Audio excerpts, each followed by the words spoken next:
Well, it's Thursday morning, otherwise known as Friday Eve, as I like to say. So there's been a lot of ink spilled over the performance of the heating system in the Chevy Equinox EV. The discussion forums are nicely populated with people that are not having great performance or having issues where the EV blows some cold air. We're going to give it a try this morning. What I'm going to do is we're going to start the car from a dead cold without preheating, and we're going to see how long it actually takes to heat up. And I'm going to go over my heating regimen, or how I control my heating system in the Equinox. Again, remember, in the Equinox, being an EV, it's not using the excess heat that comes off of a gas engine. It's using a heat pump that actually moves heat. It doesn't make heat, it moves heat. So it moves heat from the atmosphere into the cabin, sort of with a system. It's kind of like a refrigerator that works in reverse, if I can put it that way, or an air conditioner that works in reverse. So let's get in the vehicle and have a look at our HVAC system in the Equinox and see how it performs.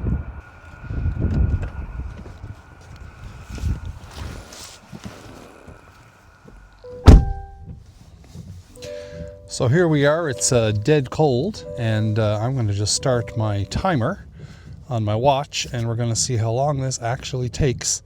So looking at our environment, it's currently 3 degrees outside, so it's not exceptionally cold. That'd be 3 degrees Celsius, and we have our system set to 23 degrees. We've turned on the heated steering wheel. We've got the heated seats going, and I'm gonna sit here for a few seconds. Normally I would preheat, but in this situation, the steering wheel's still cold coming in. I'm gonna wait till the steering wheel warms up and just include that in our time. I'd rather not drive with a cold steering wheel. So just like a fuel car, gasoline fuel car, in this case I'm going to give it a few, I don't know, maybe half a minute to warm up. Normally I would get into the vehicle, it will be preheated, but I'm trying to give everyone an example of a worst case scenario, so that we can get an idea of the actual time it takes for the system to start pushing out heat. Okay, so steering wheel is nice and warm right now. We're at the 1 minute 48 second mark. Put on my seatbelt. The heat pump has actually started to push out heat. Not a lot, but it's warm. So, I mean, that's under 2 minutes. Now, the cabin is still cool at this point, but 2 minutes, probably a lot quicker than an ICE vehicle, no pun intended. Probably a lot quicker than an ICE vehicle would take to start pushing out heat. My own personal experience, I've had gas vehicles that took 5 to 10 minutes to start pushing out heat. In particular, the truck that I had before this, before the Equinox, was a Ram 1500. And in the winter, on my way to work, my routine, I had about a 10-minute drive, and the truck only started pushing heat right at the very end as I was pulling into the parking lot of where I work. So anyway, performance so far, pretty decent. My setup that I have, basically what I do is I set the temperature and I leave it. What I have found is that if I were to, say, turn the temperature up to 25, 26 degrees, thinking that I'm going to get either heat faster or more heat at that point, that's a fallacy. We are dealing with a heat pump. The way heat pumps work is they basically scavenge heat from the atmosphere. They do that by compressing and decompressing a gas, like Freon. I don't think it's Freon anymore, but they compress and decompress a gas. So when a gas compresses, it gets hot. And when a gas decompresses, it sucks in, is trying to suck in heat, so it actually gets cold. So what it does is it will actually cycle this gas between, I'm going to call it a radiator. This is an oversimplification, but a radiator that's exposed to the atmosphere and a radiator that's exposed to the cabin with a fan that pushes air through it. By going outside and decompressing, it ends up sucking in heat from the atmosphere, and by transferring that compressed gas inside that decompressed gas inside and then compressing it, it forces it to heat up, and a fan blows air across that radiator and pushes up into the cabin. So we're getting good heat now. We're looking at 4 minutes 52 seconds into our trip. So I mean, first heat at under 2 minutes, generous heat at under 5. That's pretty decent performance, I think. So again, with my setup, what I find happens is that it's a digital system. A lot of people, are used to working with an automobile that heats its cabin from engine heat, so it's surplus heat as opposed to transferred heat. So what happens when you turn the temperature down in a digital system, it actually tries to cool the cabin. I think that is the issue that a lot of people are having. You might have turned up to 25, 26 degrees. Maybe it starts to get warm. You start, okay, I got heat, maybe I can turn it down. So in turning it down, what you think you're asking for is less heat, but what you're actually telling the system to do is to cool down. So let's say maybe you have it set to 24. It's currently in the cabin at 22, 23. You turn it down to 20, and all of a sudden the digital system goes, oh, it's too warm, I need to cool the cabin down. So all of a sudden it's pushing cool air. And because the heat is transferred, not excess heat, the manufacturer, the actual transfer of that heat, stops right away. So all of a sudden you're getting cooler air. And unlike a system where you're working on heat or excess heat that's coming from the motor, okay, the coolant that cools this gasoline-powered explosion, the coolant that's cooling that gets transferred into the cab, and even though it's pushing, or you're calling for less heat, there's actually still residual heat in the system, so it continues to blow. The on-off is more analog than digital, if you know what I mean. With digital, ones and zeros, it's on or it's off. With analog, it will ramp down because of the excess heat that's already contained in the system. So I think one of the issues that people are having is that they're playing with the temperature and not understanding how the digital system looks at this binary on-off request. Very, very, I would say hot now. Like I'm at the point where I'm about to turn the system down. We're into the 7-minute mark, 7:57 actually. So I want to get less heat in this system now. I have it set to 23 degrees Celsius. What I'm going to do is I'm going to turn the fan down. The fan was actually set at about 50%. I'm going to turn the fan down, and in doing that, I'm not asking the system to produce less heat. I'm asking the system to take the heat that it's making and slow the fan. And for me, what I find is that it doesn't hit that cool cycle because I haven't told the thermostat that I want it to be a lower temperature. I've just decreased the airflow. So in conjunction with that, the other factor that I look at in controlling the heat is the vent that I'm pushing this through. So the vent I will normally push this through is actually the cabin vent. So there's three different vents. There's the windshield vent, the cabin vent, and the floor vent. So I'll often have it on just the cabin vent first, because that's excuse me, that's the one that you're blowing directly on you, and you notice it more readily. I will do that, and then I will cycle on the floor vent, or sometimes I will start with the floor vent and the cabin vent, and that'll get me comfortable. And I'll generally, I won't put on the windshield vent until I notice there's fogging. I find the windshield vent, it actually takes a fair bit of the warm air from the system. It does vent it towards the windshield. It will warm up the windshield, but in doing so, it's taking that warm air and it's cooling it down before I get the benefit of feeling comfortable in the cabin.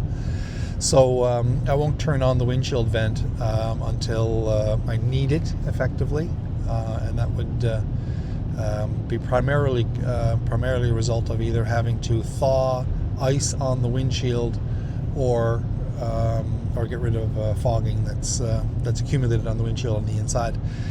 The other two factors in this that we're turning on right from the start, the seat warmer and the heated steering wheel. Again, I'll use those right off the start. As you notice at the beginning of this video, I gave the heated steering wheel a chance to heat up. So that took a minute and a half. Normally, I would preheat.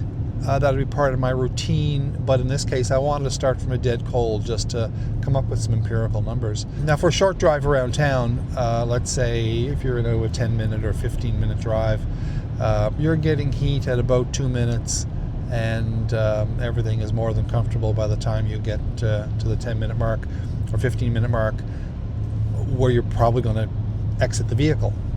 My recommendation there depends on what your plan for the day is. If you're going to exit the vehicle, turn it off, go into work or go into shop or go into do whatever you need to do.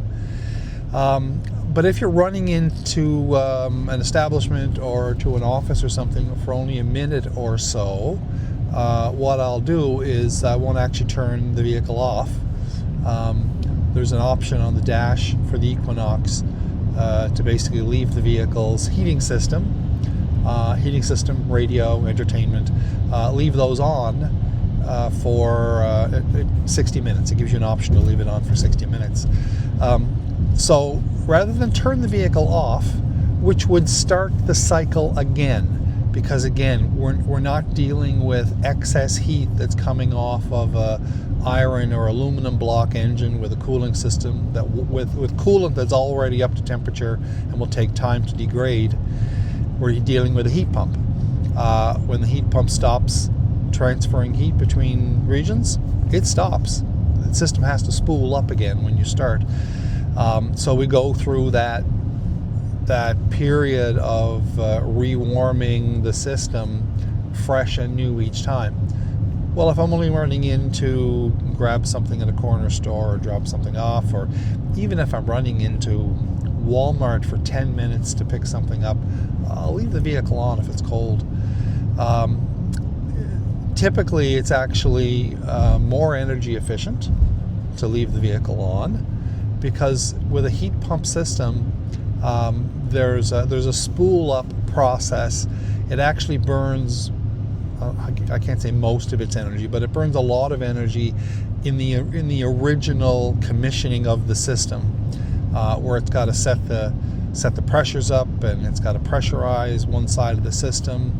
It has to start that whole process off. That takes extra electricity. That takes extra time. And the same with your house. If you have an HVAC system in your house or a heat pump in your house, a mini split heat pump, it actually uses a lot of energy, or relatively a lot of energy, in that initial spool up. Once it's running, it uses very little energy, and you're likely to find the same thing in a heat pump system that's installed in an EV. So it's more energy efficient to leave it on. even if it wasn't more energy efficient, I'd leave it on. The cost of running it, we are talking pennies. It does discharge your battery a little bit, but not that much. Imperceptibly, effectively. And you get the benefit of always jumping in a nice warm vehicle, which is where and why preheating exists. And if you have a modern car, I think most cars now would have a heat pump effectively installed. There's still a few models and brands that haven't got that installed, but if they haven't, they will be switching over and installing in any of their kind of newer vehicles. Heat pumps are the way to go effectively for both the heat that they produce and the energy that they consume. So haven't had any reduction in heat. What I'm going to do now, though, is I'm going to turn it down and let you know how quick I'm starting to feel cool air coming through the system. So fan is on a low setting, 1/4 setting. I'm at 23 degrees. I'm going to take that and turn that down to 20 degrees and see what the effect on the system is. I know you can't feel it at home sitting comfortably in your easy chair watching this video, but I can give you a report. Turned it down at about 1530. Okay, so it's starting to cool down now, starting to more rapidly cool down into 30 seconds.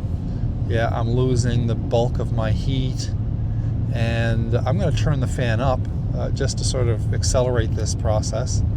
If I turn the fan up, I'm now at lukewarm air coming through the vent, and I'm getting to much cooler air now. So, that took less than a minute, and it happened because I turned the temperature down.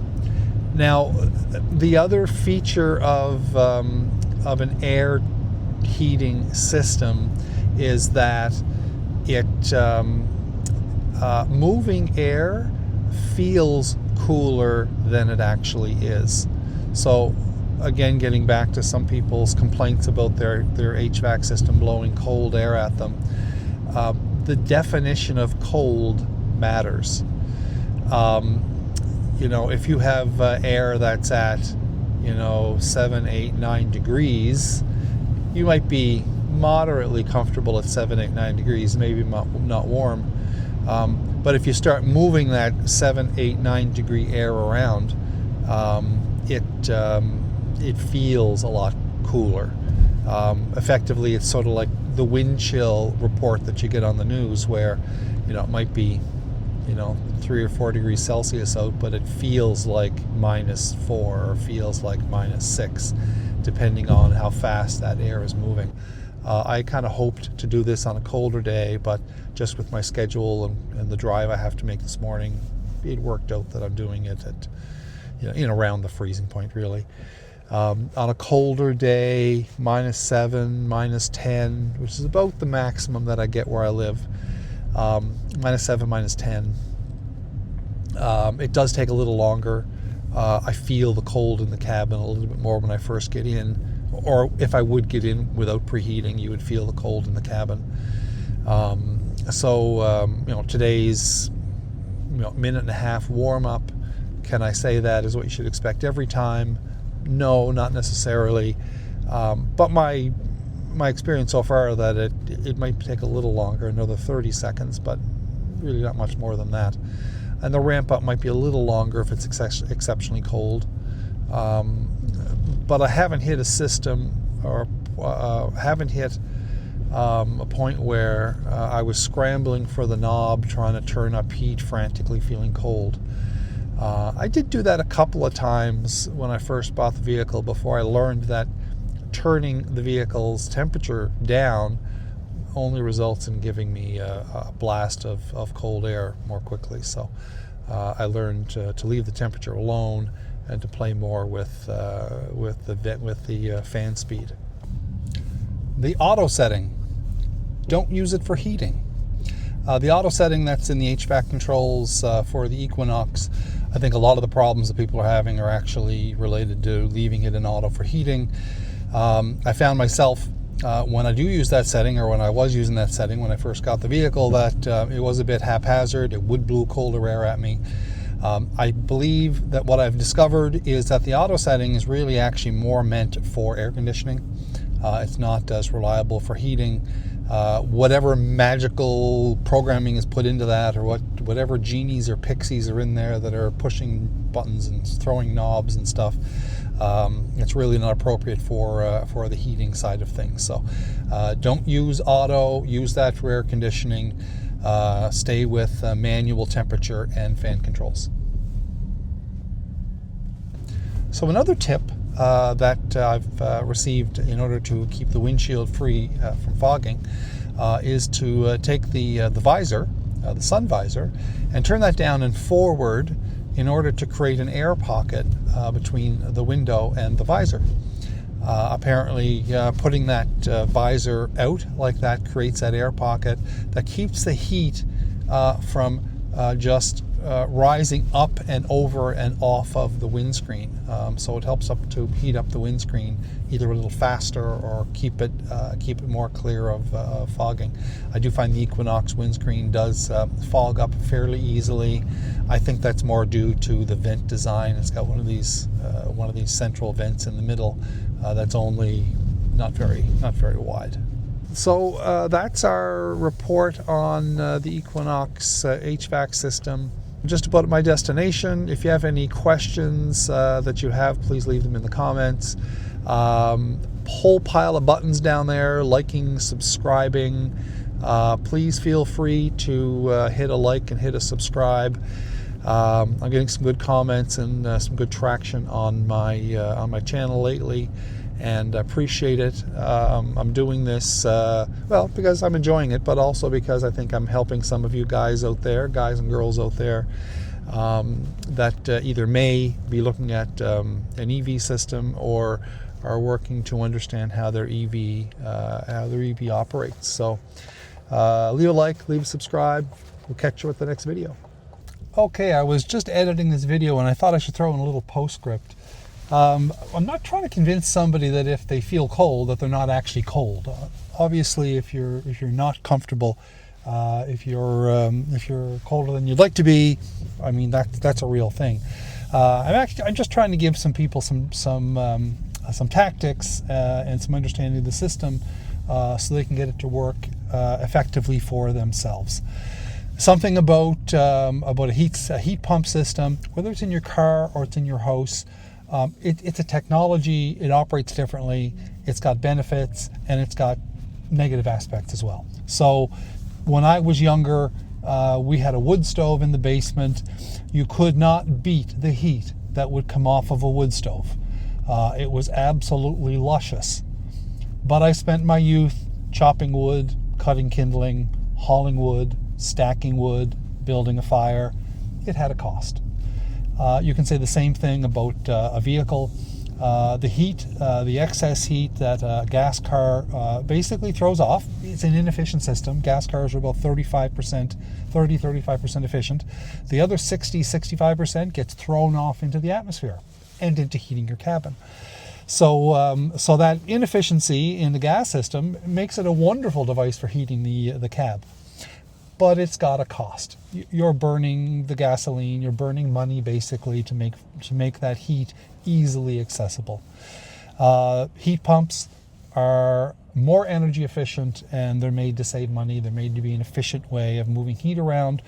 And if you're operating in a battery controlled environment, having the efficiency of a heat pump makes it something that is more affordable and works better with a closed system like a car. You just have to learn how to use it, and the differences come down to, in some cases, not whether you can get heat when you want it, but the tactics, the settings, the skills, the understanding you have of the system to make sure it can work well for you. So, heat pumps generally work pretty well. They're very fuel efficient, but you have to learn a little bit about how they work. The same way when I was young, I had to learn to chop wood and build a fire in order to be warm and take advantage of all that, luscious, warm firewood heat that it would have got when I was younger. Again, like, subscribe, hit some buttons. See you later.